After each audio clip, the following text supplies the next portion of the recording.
Okay, you're watching the Fat Bidin Film Club, and I'm assuming I'm Zan Azli. And I'm Aizil Azli. And today we are going to be watching an old short film that was done in 2005 but has recently found new life online, and it's called It's Possible Your Heart Cannot Be Broken by Woo Ming Jin. by Woo Ming Jin. So let's watch it now.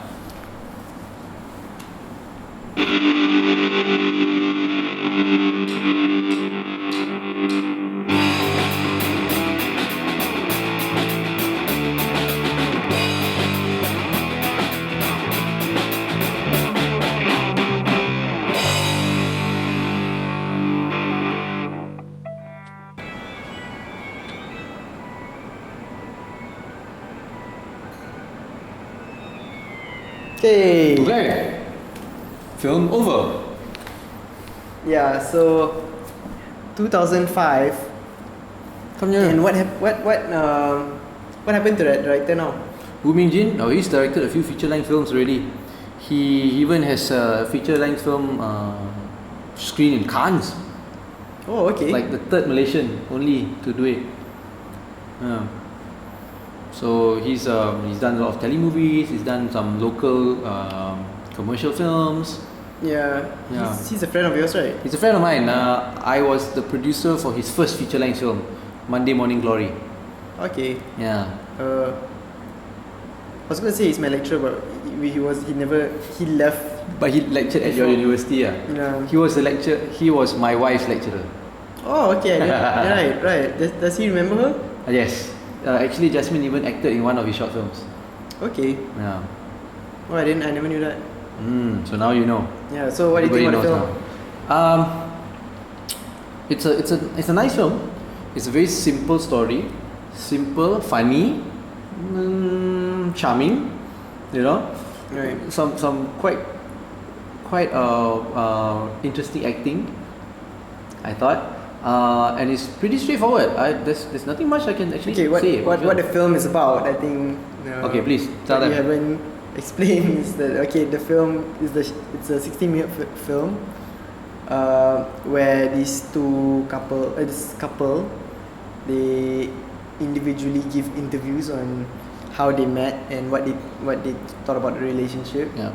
And first you would think that it's a regular couple, and but then you see it's actually from the perspective of two different people. Yeah. Two totally different perspectives of how the relationship started and went on. Yeah. You know, and that is what makes it interesting lah. I guess it shows that there's different points of views. Yeah. You know, because the guy is a bit of a loser. I guess he's supposed to be the loser. Yeah. Who is not experienced with anything. Yeah. Anything. Yeah, let alone meeting a girl. Meeting women lah. Yeah. And the woman wasn't as into the relationship as he was. Yeah, and she's a little bit more, I guess, sexualized. Then he. Wait, is that the term? She's not being sexualized, but she's more. Oh wait. Sexually. What am I trying to say? Right. For her, is to find a sexual companion. Yeah. One is a little bit naive. Right. Whereas one is more realistic. Sexually liberated, I guess. Is that I don't know what I'm trying to explain something, but I don't know the term. Yeah, I'm just using stupid. She's not interested in having an actual relationship with the guy lah. Yeah. But yeah, it's quite interesting because you think it's gonna be one way, but it turns out another way. Yeah. But still, it's the same. What's interesting is that it's broken into 3 parts, 4 parts, where it's it shows like the actual that however weird relationship is, it goes through the same cycle. Yeah. So I thought that was interesting lah. So they make it seem like it's a normal relationship, even though it's not. It still goes through the same cycle lah. You know, this film was actually done during the height of the new wave independent filmmakers thing. Right. The Malaysian New Wave. Yeah, the Malaysian New Wave. It was like this group of close-knit filmmakers who were friends, and they all help each other out in making films and all that. You mean circle jerk ah? Yeah, I guess so. And it was also kind of like the beginning of the digital video Right, takeoff, yeah. you know? When mini DVs were Yeah, being mini still a DVs thing. were- Just came out. Yeah, so it made it more accessible for a lot of people to try out filmmaking. Right. I don't know how this film would actually fare if it was made now, because it was very successful at that time. It went to a lot of festivals, and people were talking about it. Right. I don't know if a film like this, if it was made today, how well received it would be. Yeah. You know? I think that's the main reason why I wanted to watch the film also, right? Because it's sort of a blast from the past. Yeah, I mean, I saw this film when it first came out, lah.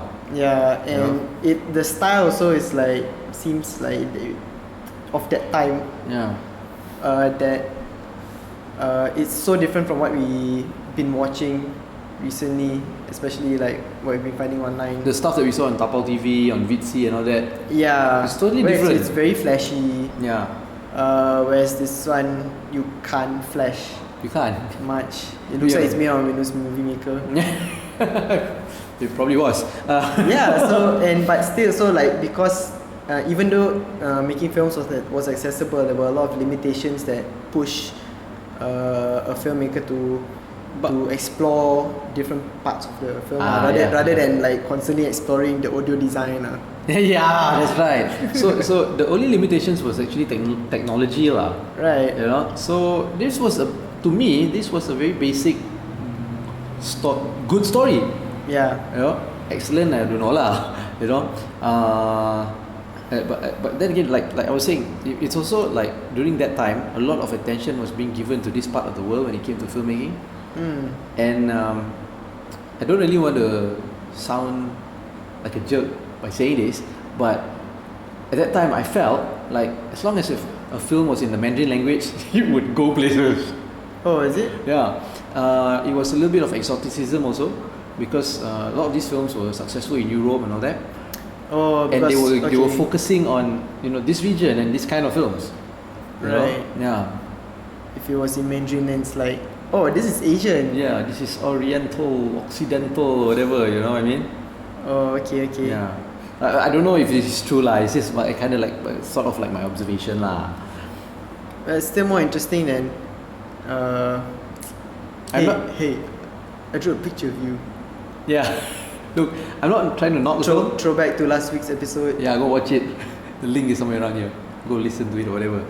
But I'm not trying to knock the film. I'm not trying to knock this film by Ming Jin. I think it was a very good film. Short film. Short film.